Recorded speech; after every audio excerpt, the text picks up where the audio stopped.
Hello साथियों, कैसे हो आप सभी। मैं विक्रम और आज हम यहाँ से पढ़ने वाले हैं पटवारी की एग्जाम में जितने भी पेपर लगे हुए हैं इन सभी पेपरों में साइंस से संबंधित जितना भी कंटेंट पूछा गया है उस कंटेंट पे हम आज इस वीडियो में चर्चा करने वाले हैं। तो मेरे साथ आप वीडियो के एंड तक बने रहिएगा जिससे कि मैं टॉपिक से रिलेटेड सभी बातें आपको बहुत अच्छे वे में समझा सकूं। चलिए दोस्तों, टॉपिक की ओर बढ़ते हैं। और टॉपिक को स्टार्ट करने से पहले आपको दोस्तों बता दूं, यदि आपने मेरा टेलीग्राम चैनल ज्वाइन नहीं किया है तो आप हमारा टेलीग्राम चैनल भी ज्वाइन कर सकते हैं। लिंक आपको डिस्क्रिप्शन बॉक्स में मिल जाएगा। वहां डेली लाइफ में बहुत सी क्यूज होती हैं, इंपॉर्टेंट पीडीएफ आपको अवेलेबल करवाई जाती हैं। तो उन सभी चीजों को प्राप्त करने के लिए आप एक बार अवश्य हमारा टेलीग्राम चैनल ज्वाइन करें। लिंक आपको डिस्क्रिप्शन बॉक्स में मिल ही जाएगा। चलिए तो समय व्यतीत नहीं करते हुए टॉपिक की ओर बढ़ते हैं। जैसा कि 1 नंबर का क्वेश्चन हमें स्क्रीन से दिया गया है और ये पटवारी का जो पहली जो शिफ्ट का पेपर था उसमें ये क्वेश्चन आपको पूछा गया था कि जब चंद्रमा क्षैतिज के समीप होता है तो खालिस्तान के कारण बड़ा प्रतीत होता है। जो चंद्रमा होता है, जो चंद्रमा क्षैतिज के पास होता है फिर भी हमें बड़ा दिखाई देता है, ऐसा क्यों होता है। देखो, अपवर्तन की आपने परिभाषा में ऐसे पढ़ा होगा कि जब प्रकाश की किरण एक माध्यम से दूसरे माध्यम में प्रवेश करती हैं तो अपने मूल पथ से विचलित हो जाती है, जिसे प्रकाश का क्या कहते हैं, अपवर्तन कहते हैं। क्या कहते हैं, अपवर्तन कहते हैं। दोबारा से सुनिएगा, जब प्रकाश की किरण एक माध्यम से दूसरे माध्यम में प्रवेश करती हैं तो वह अपने मूल पथ से विचलित हो जाती हैं। इस घटना को प्रकाश का प्रकीर्णन कहा जाता है। इसके अलावा अपवर्तन के बहुत से उदाहरण आपने पढ़े होंगे कि सूर्य का सूर्योदय के 2 मिनट पहले और सूर्य अस्त के 2 मिनट बाद तक सूर्य दिखाई देता है। मतलब सूर्य क्षितिज के नीचे होते हुए भी हमें ऊपर दिखाई देता है। किसके कारण, अपवर्तन के कारण।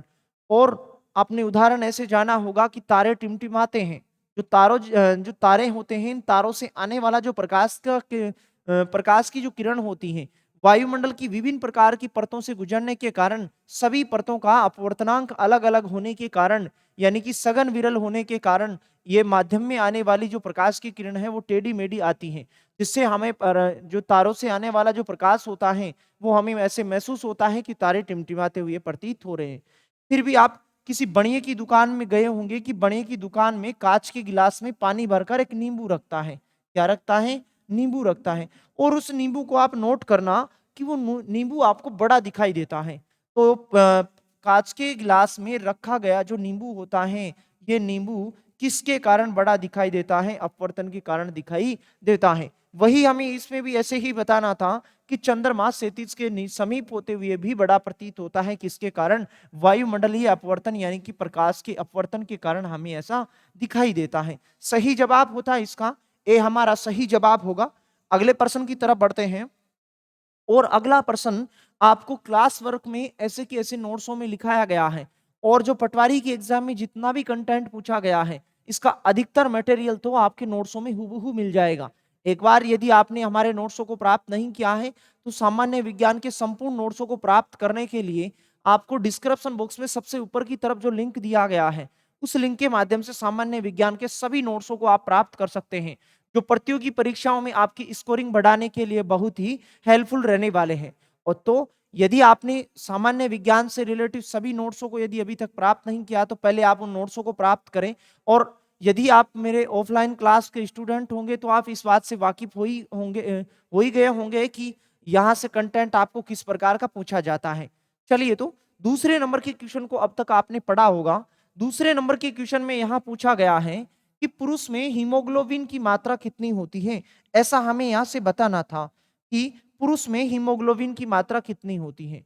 तो पुरुष में हीमोग्लोबिन की मात्रा जो होती है पुरुषों में और महिलाओं में अलग अलग होती है, लेकिन ज्यादा कुछ डिफरेंट नहीं होता है। हीमोग्लोबिन ये आरबीसी में पाया जाता है। जो हमारी आरबीसी जो गोलाकार होती है, इस आरबीसी में पूरा का पूरा क्या भरा रहता है, हीमोग्लोबिन भरा रहता है। मतलब एच भी भरा होता है, हीमोग्लोबिन भरा रहता है।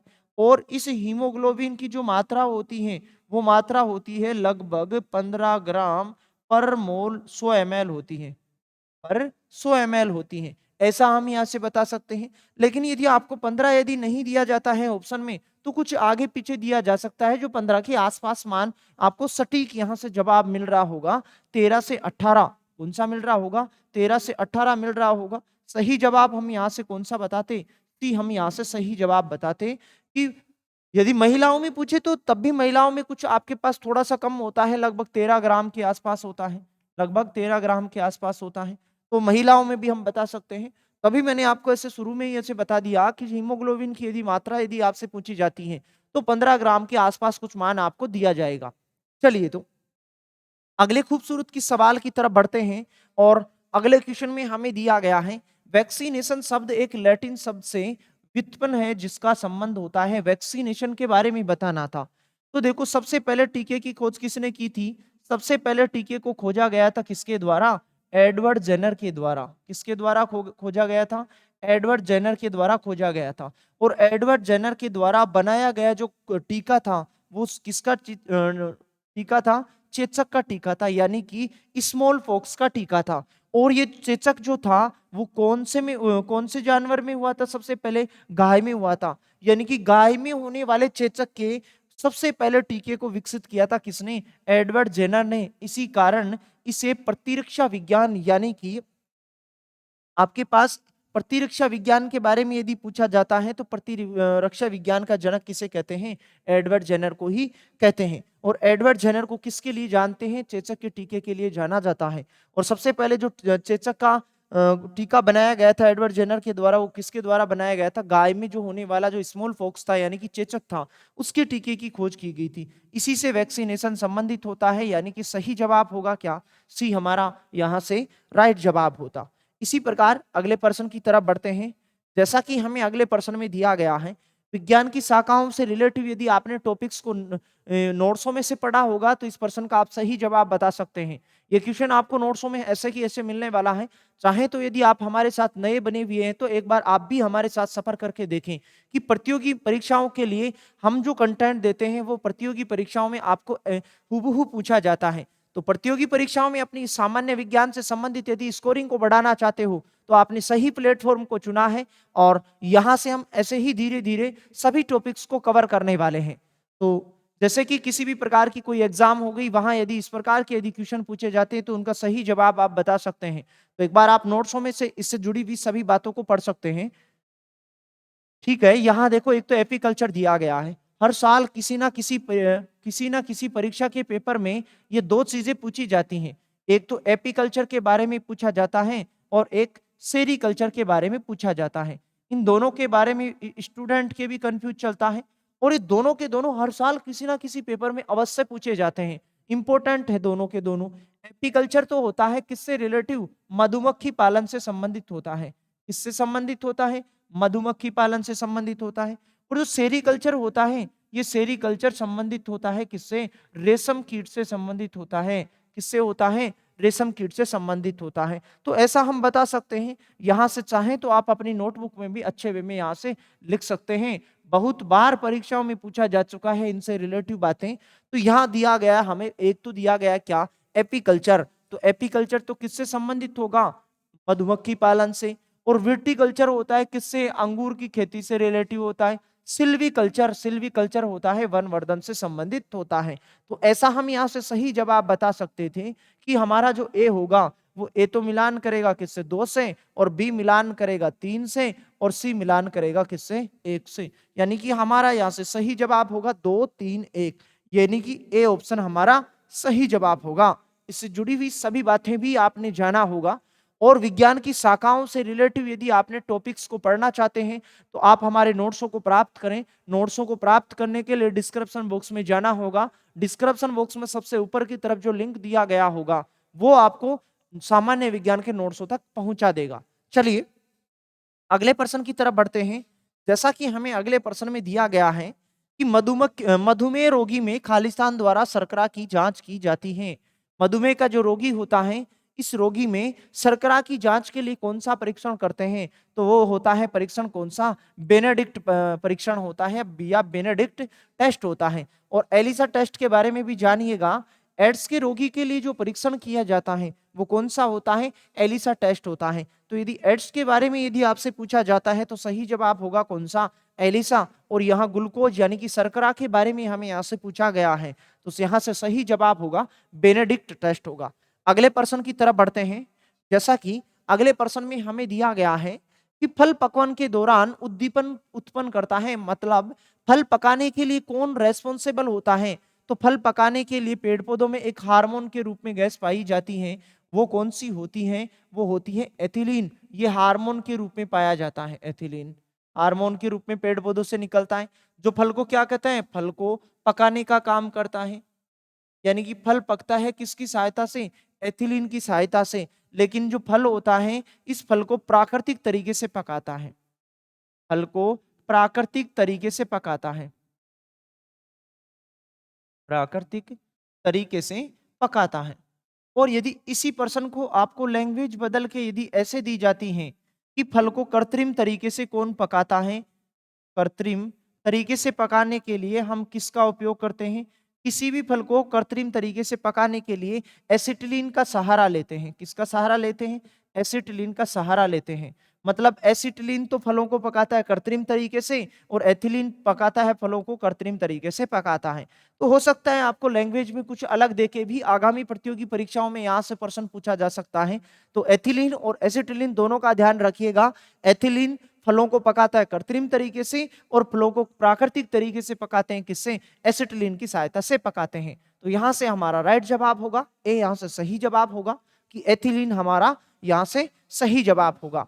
चलिए, जैसा कि अगले प्रश्न में हमें दिया गया है, 24 घंटे के दौरान ऐसा भी एक समय होता है जब पौधा ना तो O2 छोड़ते हैं और ना ही CO2। यह समय होता है, उस समय के बारे में हमें यहाँ से पूछा गया है। तो देखो, जो पौधे होते हैं, इन पौधों में मुख्यतः दो क्रियाएं हमें देखने को मिलती हैं। एक तो पौधा श्वसन की क्रिया करता है, मतलब रेस्पिरेटरी सिस्टम काम करता है, और दूसरा होता है कौन सा? फोटोसिंथेसिस, यानी कि प्रकाश संश्लेषण काम करता है। कौन काम करता है? प्रकाश संश्लेषण कार्य करता है। ठीक है, श्वसन के दौरान पेड़ पौधा अंदर तो कौन सी गैस लेता है? अंदर जो लेने वाली जो गैस होती है वो तो होती है कौन सी? O2। और श्वसन के फलस्वरूप शरीर से बाहर कौन सी निकालता है? शरीर से बाहर निकालता है किसको? CO2 को निकालता है, कार्बन डाइऑक्साइड को निकालता है। लेकिन प्रकाश संश्लेषण की क्रिया के दौरान अंदर तो किन गैस का उपयोग करता है? अंदर तो लेता है किसको? CO2 को लेता है। और बाहर कौन सी गैस को निकालता है? बाहर निकालता है किसको? O2 को निकालता है। अब देखो, यहां तो बाहर कौन निकल रहा है? CO2 निकल रहा है। यहां बाहर कौन निकल रहा है? O2 निकल रहा है। तो इसके बारे में हमें यहां से बताया गया है, ना तो वो O2 को छोड़ते हैं और ना ही वो CO2 को छोड़ते हैं। उस समय की गणना के दौरान उस समय को हम क्या कहते हैं? ऐसा हमें प्रश्न में पूछा गया है। तो देखिएगा, ये तो आप जान चुके हैं कि श्वसन में कौन सी गैस लेता है, प्रकाश संश्लेषण में कौन सी गैस लेता है। पेड़ पौधों में श्वसन एक ऐसी क्रिया होती है जो 24 घंटे चलती है, मतलब कभी नहीं रुकती है। लेकिन फिर भी कुछ समय ऐसे होता है जिसमें पौधा ना तो CO2 को छोड़ता है और ना ही O2 को छोड़ता है। वो सांध्य काल का समय होता है, मतलब शाम का समय होता है। सांध्य काल का होता है, यानी कि शाम का जो प्रकाश होता है, शाम के समय, उस स्थिति में क्या करता है पौधा? ना तो O2 छोड़ता है, ना ही CO2 छोड़ता है। तो यहां से हम सही जवाब इसका बता सकते थे कि ए हमारा यहां से सही जवाब होगा। सांध्य प्रकाश की स्थिति में पौधा ना तो CO2 को छोड़ता है और ना ही O2 को छोड़ता है। राइट जवाब की तरफ हम बढ़ ही चुके थे। इसी प्रकार अगले प्रश्न की तरफ बढ़ते हैं। अगले प्रश्न में हमें छोटी सी बात यहां से पूछी गई है, यदि जिन स्टूडेंटों ने मेरे साथ लेंसों के टॉपिक्स को पढ़ा होगा, तो लेंसों के टॉपिक्स में पढ़ा होगा, तो ऐसी बातों को भी मैंने वहां से आपको बताया गया था। चाहे तो आप वीडियो को रिवाइज करके भी ऐसी बातों को देख सकते हैं। और लेंसों के टॉपिक्स को पढ़ने के लिए नीचे जो प्लेलिस्ट का लिंक दिया गया है, उस प्लेलिस्ट में बहुत से टॉपिकों को मैंने अब बहुत अच्छे वे में आपको बताया गया, आपके साथ शेयर किया गया है। तो उन टॉपिक्स को भी यदि आपने अभी तक नहीं पढ़ा है, तो प्लेलिस्ट को विजिट करके उन सभी टॉपिक्स को 1 बाय 1 आप करके पढ़ सकते हैं, जहां से आपको प्रतियोगी परीक्षाओं में क्वेश्चन भी देखने को मिलते हैं। ये क्वेश्चन आपको नोट्सों में मिल जाएगा, ऐसे कैसे बसेस में भाषा का कुछ फर्क था वो आप यहां से देख ही सकते थे। कि अति सूक्ष्म वस्तुओं के आवर्धन के लिए जब भी हम लेंस या दर्पण पढ़ते हैं, वहां हम सीखते हैं आवर्धन के बारे में, कि आवर्धन यही होता है बड़ा। क्या होता है? बड़ा। अब प्रश्न में भी हमें ऐसे ही बातें पूछा है कि छोटी वस्तु को, कोई भी जो छोटी वस्तु होती है, इस छोटी वस्तु को बड़ा करके देखने के लिए, किसी छोटी वस्तु को बड़ा करके देखने के लिए कौन से, बड़ा करके देखने के लिए कौन सी इलेक्ट्रॉनिक यंत्र का हम उपयोग करते हैं? तो किसी भी छोटी वस्तु को यदि हम बड़ा करके देखते हैं तो वहां काम में लेते हैं माइक्रोस्कोप या सूक्ष्मदर्शी काम में लिया जाता है। ऐसी छोटी सी बात हमें यहाँ से प्रश्न में पूछी गई थी, तो सही जवाब हम बता सकते थे कि माइक्रोस्कोप एक ऐसा यंत्र होता है जो किसी भी वस्तु के छोटे चित्र को बड़ा करके देखने के लिए हमें काम करता है। तो सही जवाब होगा बी, माइक्रोस्कोप होगा। चलिए, तो जैसा कि अगला प्रश्न हमें दिया गया है, ये भी आपको विटामिन के टॉपिक में ऐसे कैसे क्वेश्चन मिल जाएगा, चाहे तो आप अपने नोट्सों में देख ही सकते हैं। मेरे ऑफलाइन क्लास के स्टूडेंट होंगे वो तो इस बात को अच्छे वे में जान पा रहे होंगे कि सर के द्वारा दिया गया जो कंटेंट है वो परीक्षाओं में यहाँ से ऐसे कैसे पूछा जाता है। तो सामान्य विज्ञान यदि सिलेबस में जिस भी प्रतियोगी परीक्षा की आप तैयारी कर रहे हैं और साइंस में आप बेहतरीन स्कोर करना चाहते हैं तो आपने सही प्लेटफॉर्म को चुना है। और सामान्य विज्ञान के बहुत ही इंपॉर्टेंट नोट्स प्राप्त करने के लिए डिस्क्रिप्शन बॉक्स में जो सबसे ऊपर की तरफ जो लिंक दिया गया है उस लिंक के माध्यम से सामान्य विज्ञान के संपूर्ण मटेरियल को आप प्राप्त कर सकते हैं। उस मटेरियल में सभी टॉपिकों को वन बाय वन अरेंज किया गया है और वहां से आप अच्छे वे में वहां से सीख सकते हैं। चलिए, जैसा कि क्वेश्चन नंबर 9 में दिया गया है, रतौंधी के बारे में हमें यहाँ से पढ़ना था कि रतौंधी की कमी के कारण कौन सा रोग होता है।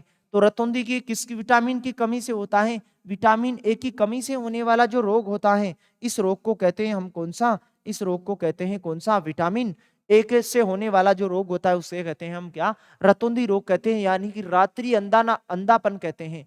क्या कहते हैं, रात्रि अंधापन भी इसे ही कहते हैं। जिसे हम अपनी बोलचाल की भाषा में राचिंदा कहते ही होंगे, वही रतौंधी होता है। और ये जो रतौंधी जो रोग होता है इसमें रात में व्यक्ति को कुछ भी नहीं दिखाई देता है, यानी कि शलाका कोशिकाओं में रोडोप्सिन प्रोटीन की मात्रा नहीं बन पाती है, तो उसके लिए जिम्मेदार होता है कौन सा, रतौंधी रोग होता है।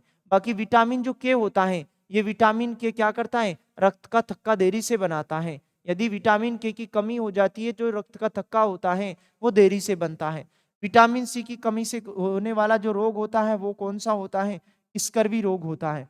और विटामिन बी की कमी से होने वाला जो रोग होता है वो रोग होता है कौन सा, बेरी बेरी होता है। कौन सा रोग होता है, बेरी बेरी होता है। तो ऐसा हम इन सभी के बारे में भी बता सकते थे कि विटामिन के की कमी से कौन सा रोग होता है, रक्त का थक्का देरी से बनता है, यानी कि इसे हीमोरेजिक विटामिन भी कहते हैं। मतलब यहाँ से क्या होता है, जो ब्लड का थक्का होता है वो बहुत लंबे समय के दौरान बनता है। और विटामिन ए की कमी से कौन सा रोग होता है, रतौंधी रोग होता है। और ये रतौंधी रोग आंखों में होता है। आंखों में भी कौन सी कोशिका में होता है, शलाका कोशिका में होता है। और शलाका कोशिका में क्या नहीं बना पाता है, रोडोप्सिन प्रोटीन का निर्माण नहीं कर पाता है। और रोडोप्सिन प्रोटीन का निर्माण कब नहीं होगा, जब हमारी आंखों के पास विटामिन किसकी कमी हो जाएगी, विटामिन ए की कमी हो जाएगी। ऐसी बातों को हम यहाँ से सीख सकते थे। इसी प्रकार अगला प्रश्न हमें यहाँ से दिया गया है, यदि आपने नोट्सों में कार्बनिक अम्ल का टॉपिक पढ़ा होगा तो कार्बनिक अम्ल के टॉपिक में आपको कुछ इसी प्रकार की बातें सीखने को मिली होंगी कि जो सिट्रिक जो अम्ल होता है, सिट्रिक अम्ल किसमें पाया जाता है, सिट्रिक अम्ल किसमें पाया जाता है, नींबू में पाया जाता है। किसमें पाया जाता है सिट्रिक अम्ल, सिट्रिक अम्ल पाया जाता है किसमें, नींबू में पाया जाता है। फिर हमें ब्यूटेरिक अम्ल के बारे में बताना था, तो ब्यूटेरिक जो अम्ल होता है वो किसमें पाया जाता है, मक्खन में पाया जाता है। एसिटिक अम्ल, एसिटिक अम्ल का स्रोत क्या होता है, सिरका। और एसिटिक अम्ल के बारे में तो आपको बहुत बार परीक्षा में प्रश्न पूछा जा चुका है। कई बार आपको ऐसे देता है कि सिरके में कौन सा अम्ल पाया जाता है, और अब देखो यहाँ हमें यहाँ से मिलान करना था कि एसिटिक अम्ल किससे रिलेट करेगा, सिरके से रिलेट करेगा। और जो लैक्टिक अम्ल होता है वो खट्टे दूध में पाया जाता है। तो इसका सही जवाब हम यहाँ से लिख सकते थे कि ए, बी, सी और डी। ये किस किस से मिलान करेंगे, ए तो मिलान कर रहा है किससे, 2 नंबर से, और बी मिलान कर रहा है 1 नंबर से, सी मिलान कर रहा है आप किसके पास, 4 के पास, और डी मिलान कर रहा है किससे, 3 के पास मिलान कर रहा है। तो ऐसा हम यहाँ से सही जवाब बता सकते थे कि 2 और 1 आने वाला है सबसे पहले। तो देखो बी ऑप्शन यहाँ से कट चुका था और डी ऑप्शन यहाँ से कट चुका था। यदि एग्जाम में यदि बैठे थे तो आपको प्रश्न को इसी प्रकार से सोचना था कि जिससे प्रश्न में आपको कम टाइम लगे और आपके पास टाइम की क्या हो, बचोतरी हो सके वहां। तो 2 1 तो दिया गया है। अब नेक्स्ट हम देखते हैं कि यहाँ क्या है 4। तो यहाँ 4 वाला हमारा सही जवाब होगा, यानी कि सी हमारा यहाँ से सही जवाब होगा। इस प्रकार के क्वेश्चन आपको बहुत सी एग्जाम में पूछे जाते हैं। हर साल किसी ना किसी परीक्षा में कार्बनिक अम्ल से संबंधित बातों को पूछा जाता है। तो कार्बनिक यदि अम्लों का यदि आपने टॉपिक्स नहीं पढ़ा है अभी तक, तो आप मेरे नोट्सों से भी पढ़ सकते हैं, या आप हमारी प्लेलिस्ट को विजिट करके भी आप टॉपिक के माध्यम से वहां से पढ़ सकते हैं। और उस प्लेलिस्ट में सभी वीडियोस में आपको ऐसे कैसे क्रम दर क्रम सभी चीजें सीखने को मिलेंगी। तो आपने यदि अभी तक हमारे पुराने वीडियोस को नहीं देखा है, तो पिछले वीडियो को भी आप 1 बाय 1 करके देख सकते हैं। चलिए, तो अगले प्रश्न की तरफ बढ़ते हैं। जैसा कि अगला प्रश्न आपको स्क्रीन से दिया जा चुका है कि निम्न में से कौन सी सबसे मीठी शर्करा होती है। मीठी शर्करा के बारे में हमें यहाँ से डिस्कस करना था कि सबसे जो मीठी जो शर्करा होती है वो कौन सी होती है, फ्रक्टोज शर्करा होती है। कौन सी होती है, फ्रक्टोज शर्करा होती है। और ये फ्रक्टोज शर्करा किस में पाई जाती है, फलों में पाई जाती है। तो हम इसको फलों वाली शर्करा भी कहते हैं, फलों में पाई जाती है इस प्रकार की शर्करा। तो ये भी आपको परीक्षाओं में पूछा गया है कि फलों में किस प्रकार की शर्करा पाई जाती है, फ्रक्टोज शर्करा होती है। और ये फ्रक्टोज शर्करा सबसे मीठी शर्करा होती है। चलिए, अगले प्रश्न की तरफ बढ़ते हैं। अगले प्रश्न का जवाब दे देखें आप कि अगला प्रश्न का सही उत्तर हमारे पास क्या होने वाला है, इसके बारे में हमें यहां से पढ़ना था। तो मनुष्य में रक्तहीनता यानी कि एनीमिया का मुख्य कारण क्या होता है, ऐसा हमें यहां से बताना था। तो एनीमिया किस किस के कारण से होता है। यदि एनीमिया, एनीमिया का मतलब यदि आप जाना जाना होगा, एनीमिया का मतलब होता है ब्लड की कमी होना, यानी कि खून की क्या होना, कमी होना, यानी कि आरबीसी की कमी भी हम ऐसा बोल सकते हैं इसको। और ये एनीमिया जो होता है, जो अरक्तता होती है, वो किस किस की कमी से होती है। एक तो होता है विटामिन B6, एक तो होता है विटामिन B6 की कमी से होता है, एक विटामिन B9 की कमी से भी होता है, और एक विटामिन B12 की कमी से भी हमें एरकता देखने को मिलती है। इसके अलावा जो लोहे जो तत्व होते हैं, उन लोहे तत्व की कमी से भी हमारे शरीर में ब्लड की कमी देखने को मिलती है। क्योंकि हमारी जो आरबीसी होती है, इस आरबीसी का जो हीमोग्लोबिन होता है, इस हीमोग्लोबिन का निर्माण करने के लिए जो धातु होती है, वो होती है कौन सी, लोहे धातु होती है। तो लोहे तत्व की कमी से भी एरकता देखने को मिलती है। और विटामिन ई, विटामिन ई की कमी से जो रोग होता है, उसे बंध्यता या नपुंसकता या बांझपन हम कहते हैं, यानी कि बांझपन होता है विटामिन ई की कमी से। विटामिन के की कमी से हम पीछे के क्वेश्चन में डिस्कस किया ही है कि विटामिन के की कमी से रक्त का थक्का देरी से बनता है। और लोहे तत्व की कमी से, लोहे तत्व की कमी से कौन सा रोग देखने को मिलता है, एरक्ता या एनीमिया देखने को हमें मिलता है। सही जवाब इस क्वेश्चन का सी हमारा सही जवाब होता। और डी ऑप्शन में यहां से दिया गया है विटामिन डी। विटामिन डी की कमी से बच्चों में अलग रोग होता है और बड़ों में अलग होता है। बच्चों में जो रोग होता है उसे तो कहते हैं कौन सा, रिकेट्स। और बड़ों में जो रोग होता है उसे हम कहते हैं क्या, ओस्टियोमलेशिया और ओस्टियोपोरोसिस कहते हैं। तो ऐसी बातों को हम यहाँ से जान सकते थे। सही जवाब की जड़ों तक आप पहुंच पाए होंगे। अगले प्रश्न में दिया गया है हमें कि बीसीजी का टीका बच्चों के रोकथाम को बचाने के लिए दिया जाता है। बीसीजी के टीके के बारे में हमें यहाँ से पूछा गया था कि बीसीजी का टीका किसके लिए दिया जाता है। तो बीसीजी का जो टीका लगाया जाता है वो किसके लिए लगाया जाता है, टीबी के लिए लगाया जाता है। किसके लिए लगाया जाता है, टीबी के लिए लगाया जाता है। तो ऐसा हम यहाँ से बता सकते थे कि बीसीजी का टीका किसके लिए उपयुक्त होता है, टीबी के लिए उपयुक्त होता है। सही जवाब हमारा यहाँ से सी होता। चलिए, अगले खूबसूरत के क्वेश्चन, खूबसूरत से प्रकार के क्वेश्चन को हम यहाँ से पढ़ते हैं। हृदय की पेशियां होती हैं, हृदय की पेशियों के बारे में हमें यहाँ से बताना था कि हृदय की पेशियां किस प्रकार की होती हैं। हृदय खुद एक अनैच्छिक अंग होता है। क्या होता है, हृदय एक अनैच्छिक अंग होता है। अनैच्छिक अंग, अनैच्छिक अंग या अनैच्छिक क्रियाएं आपने पढ़ा होगा। अनैच्छिक अंग, अनैच्छिक अंग कैसे हैं कि इस हृदय का जितना भी जो काम होता है वो हमारे मन पे कंट्रोल नहीं होता।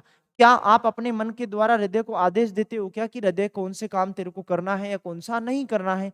ऐसी जो क्रियाएं होती हैं उन क्रियाओं को अनैच्छिक क्रियाएं कहते हैं। और सभी अनैच्छिक क्रियाओं का नियंत्रण हमारे ब्रेन से होता है। और ब्रेन में भी कौन करता है, जो मेडुला ओब्लांगेटा होता है। ये मेडुला ओब्लांगेटा शरीर में होने वाली सभी अनैच्छिक क्रियाओं को संपन्न करता है। तो जो आपके पास जो हृदय होता है, इस हृदय में अब आप ऑप्शन भी तो यहाँ से काट सकते थे, ऐच्छिक दिया गया है, ऐच्छिक थोड़ी ना होता है। डी ऑप्शन में भी हमें यहाँ से ऐच्छिक दिया गया है। ये दो ऑप्शन तो हमारे पास कट चुके हैं। तो हृदय की जो पेशियां होती हैं वो पेशियां अनैच्छिक प्रकार की होती हैं और उनमें रेखाएं पाई जाने के कारण वो रेखित प्रकार की होती हैं। सही जवाब हम यहाँ से सी बता सकते थे। इसके अलावा हृदय जिस मांसपेशी से बना हुआ होता है, यानी कि हृदय में जो मांसपेशी पाई जाती है, उस मांसपेशी को कौन क्या कहते हैं? उस मांसपेशी को कहते हैं कौन सी मांसपेशी? कार्डियक मांसपेशी कहते हैं। क्या कहते हैं? कार्डियक मसल्स कहते हैं। कार्डियक मांसपेशी या मसल्स उसे कहा जाता है। इसके अलावा विज्ञान की वह शाखा जिसमें हृदय के कार्यों का अध्ययन किया जाता है या हृदय का अध्ययन किया जाता है, उसे कार्डियोलॉजी कहते हैं। क्या कहते हैं? कार्डियोलॉजी कहते हैं। तो हृदय से संबंधित यदि आपको किसी प्रकार की बात यदि पूछी जाती है तो उसके लिए शब्द होगा कौन सा? कार्डियक। यदि विज्ञान की शाखा के बारे में पूछा है तो वो क्या हो जाएगी? कार्डियक लॉजी हो जाएगी। क्या हो जाएगी? कार्डियक लॉजी हो जाएगी। तो ऐसा हम यहाँ से बता सकते हैं। चाहे तो आप अपनी नोटबुक में भी आप इस बात को नोट कर सकते हैं कि विज्ञान की वह शाखा जिसमें हृदय का अध्ययन किया जाता है उसे क्या कहते हैं? कार्डियोलॉजी कहा जाता है। तो 14वें नंबर के क्वेश्चन का सही जवाब आप बता ही पाए होंगे कि अनैच्छिक क्रियाएं और रेखित प्रकार की जो पेशियां होती हैं, वो दोनों प्रकार की पेशियां कहाँ होती हैं? हृदय में होती हैं। और जो पेशियां होती हैं वो पेशियां हमारे शरीर में 3 प्रकार की होती हैं। एक तो होती है अनैच्छिक पेशी, एक होती है ऐच्छिक पेशी और तीसरी होती है हृदय पेशी, या जो आपके पास जो ऐच्छिक जो पेशियां होती हैं, उन ऐच्छिक पेशियों को कंकाल पेशियां भी कहा जाता है। चलिए अगले प्रश्न की तरफ बढ़ते हैं। जैसा कि हमें अगले प्रश्न में दिया गया है कि डायनेमो एक युक्ति है जो परिवर्तित करने के लिए जिम्मेदार होता है। यानी कि शादी ब्याह में आप अपने घर जो जनरेटर लेके आते हैं, उस जनरेटर को लाइट जाने पर आप उसमें पेट्रोल, डीजल या कुछ भी किसी प्रकार का ईंधन डालकर आप उसको घुमाते होंगे। तो घुमाने पर आपने कौन सी ऊर्जा दी? यांत्रिक ऊर्जा दी।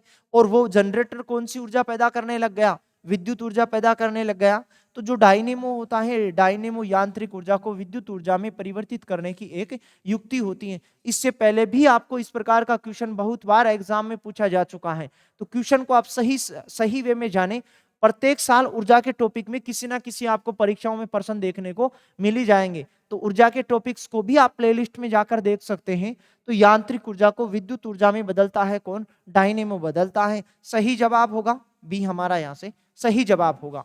चलिए अगले प्रश्न में हमें यहाँ से बताना था, निम्न में से कौन से तत्व मानक दाब एवं कमरे के तापमान पर तरल या द्रव होते हैं? ऐसे हमें यहाँ से बताना था।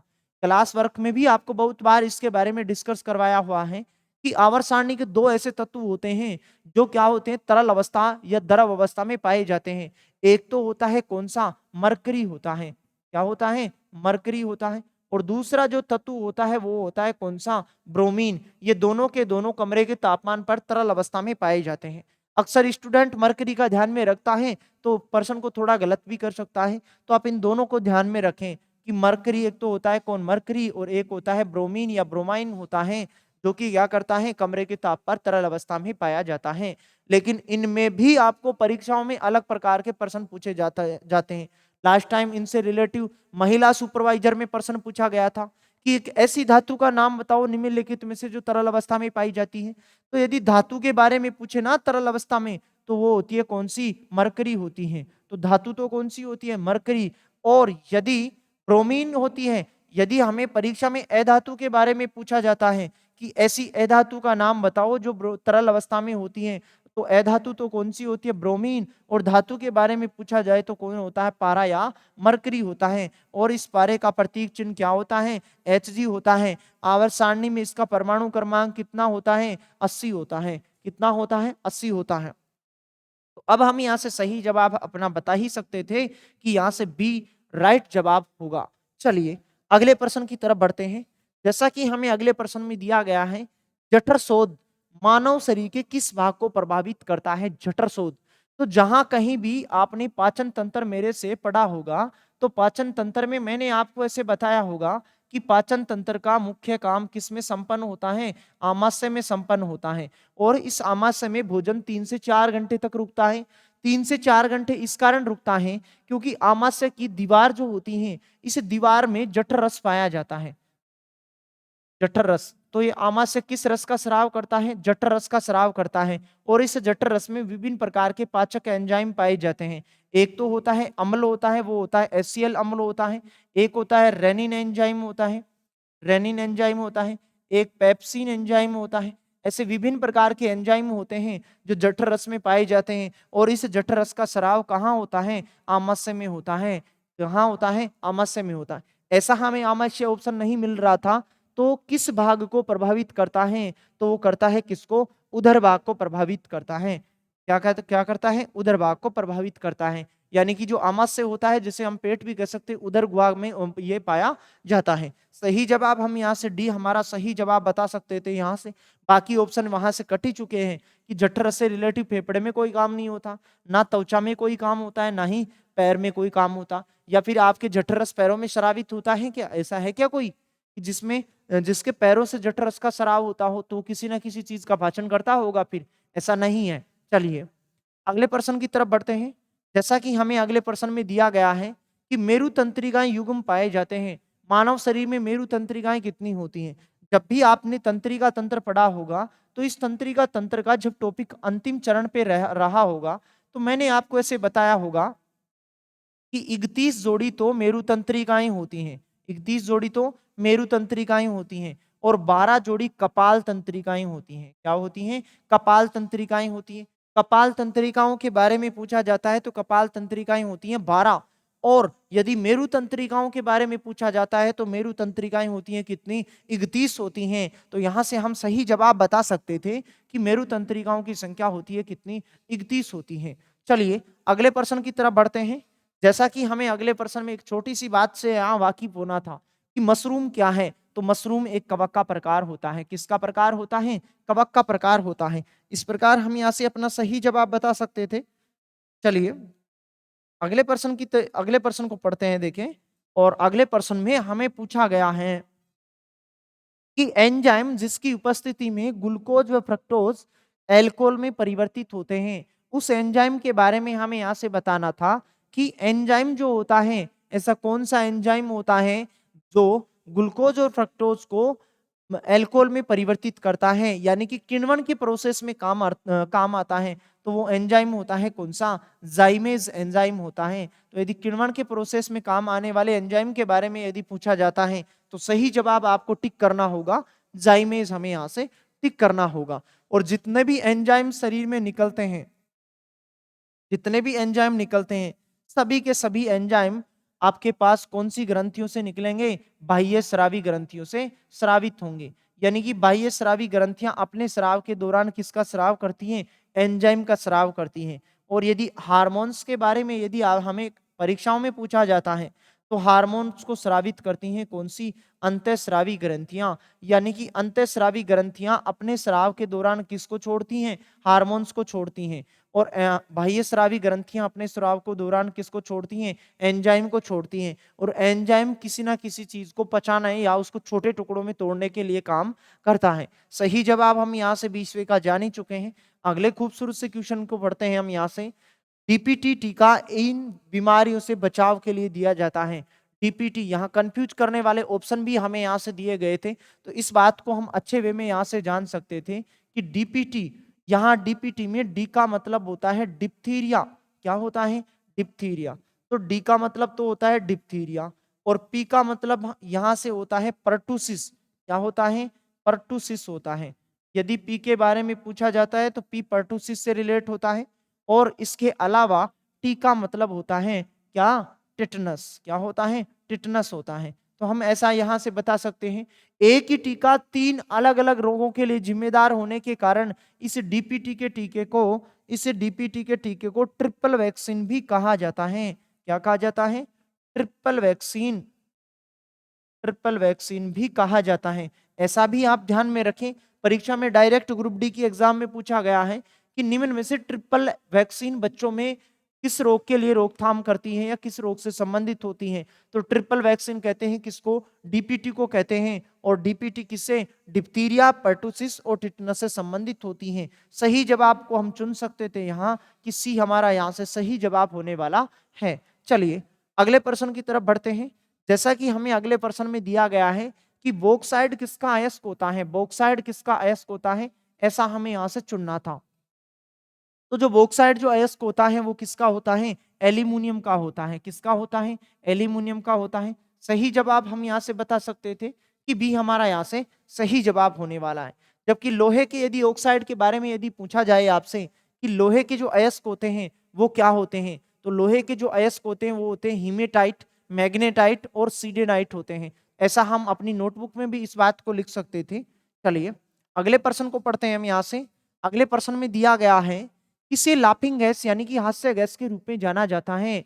तो हास्य गैस के रूप में जानते हैं किसको? N2O को जानते हैं, और इस N2O को कहते हैं क्या? नाइट्रस ऑक्साइड कहा जाता है। तो ऐसा भी आपको लिखा हुआ मिल सकता है।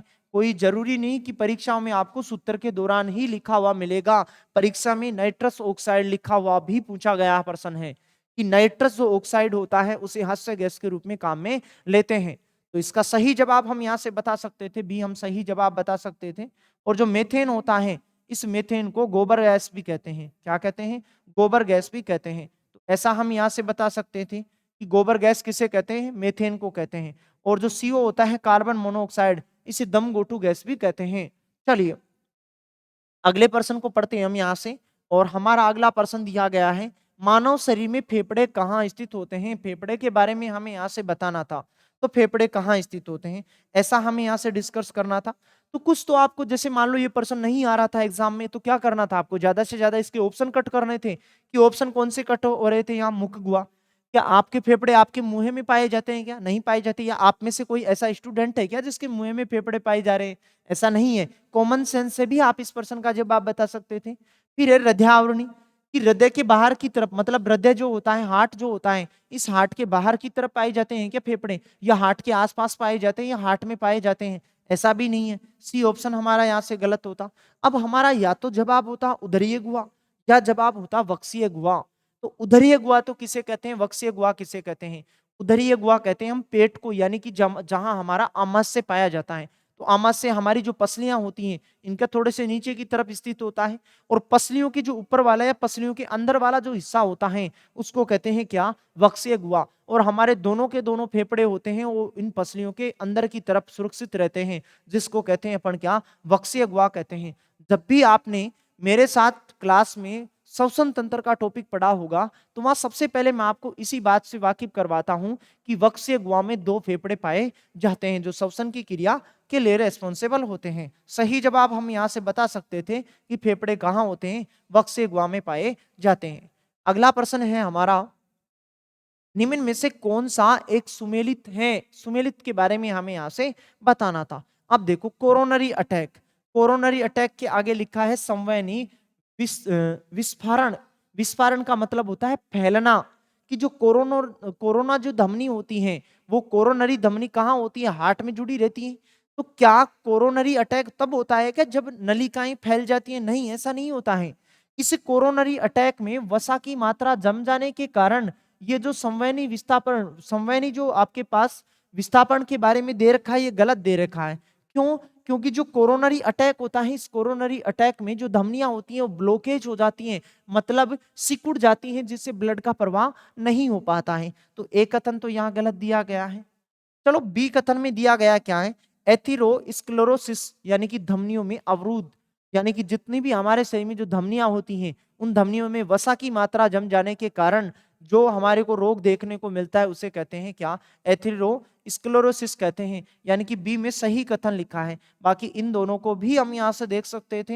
हाइपरटेंशन, हाइपरटेंशन का मतलब होता है हाइपर, पर का मतलब होता है ऊपर, यानी कि हाइपरटेंशन उच्च रक्तदाब को कहते हैं। किसको कहते हैं? उच्च रक्तदाब को कहते हैं। उच्च रक्तदाब को क्या कहते हैं? उच्च रक्तदाब को कहते हैं क्या? हाइपरटेंशन। और हाइपोटेंशन कहते हैं किसको? निम्न रक्तदाब को, निम्न रक्तदाब को। तो निम्न रक्तदाब को तो क्या कहते हैं? हाइपोटेंशन कहते हैं। और उच्च रक्तदाब को हाइपरटेंशन कहते हैं। तो यहाँ हाइपरटेंशन के आगे निम्न रक्तदाब लिखा है, तो ये गलत होता। और हाइपोटेंशन के आगे लिखा है हृदयघात, यानी कि हार्ट अटैक लिखा है। क्या आपके पास हार्ट अटैक निम्न रक्तदाब से होता है क्या? नहीं, निम्न रक्तदाब से नहीं होता है, उच्च रक्तदाब से हो सकता है। सही जवाब 25वें का आप जान ही पाए हैं। अगला प्रश्न 26 में दिया गया है, अरबी यम का हिस्सा जिसे खाया जा सकता है। अरबी जो होती है वो जमीन के नीचे, जो खाने वाला जो हिस्सा होता है वो जमीन के नीचे होता है। तो 26 नंबर के क्वेश्चन का भी आप सही जवाब यहां से जान सकते थे कि बी हमारा यहां से सही जवाब होने वाला है। अगले प्रश्न में हमें यहां से दिया गया है, ब्रेड, अनाज और पास्ता समूह में, ये जो समूह है ये किसके अच्छे स्रोत हैं? उनके बारे में हमें यहाँ से बताना था। तो कार्बोहाइड्रेट के स्रोत होते हैं, किसके स्रोत होते हैं? कार्बोहाइड्रेट के स्रोत होते हैं। इस प्रकार यहाँ से सही जवाब इस क्वेश्चन का बता सकते थे हम। बाकी विटामिन सी के बारे में आप जानते ही हैं, जितने भी सिट्रस फल होते हैं, जितने भी सिट्रस फल होते हैं, यानी कि जो खट्टे फल होते हैं, उन खट्टे फलों में विटामिन सी की मात्रा पाई जाती है। और विटामिन सी का रासायनिक नाम होता है क्या? एस्कोर्बिक अम्ल। कौन सा अम्ल होता है? एस्कोर्बिक अम्ल होता है। यह बात भी आपको परीक्षा में पूछी जाती है। और विटामिन सी की सर्वाधिक जो मात्रा होती है, विटामिन सी सर्वाधिक पाया जाता है किसमें? सर्वाधिक पाया जाता है किसमें? आंवले में पाया जाता है। तो आंवले में सर्वाधिक पाया जाने वाला विटामिन होता है कौन सा? सी विटामिन होता है। तो ऐसी बातें हम यहाँ से बता सकते थे। चलिए अगले प्रश्न की तरफ बढ़ते हैं। अगला 28वें नंबर का क्वेश्चन में हमें दिया गया है कि प्रोटीन की कमी से कौन सा रोग देखने को मिलता है। तो प्रोटीन की कमी से दो रोग होते हैं, और वो दो रोग कौन कौन से होते हैं? एक रोग तो होता है मेरास्मस। कौन सा होता है? मेरास्मस होता है।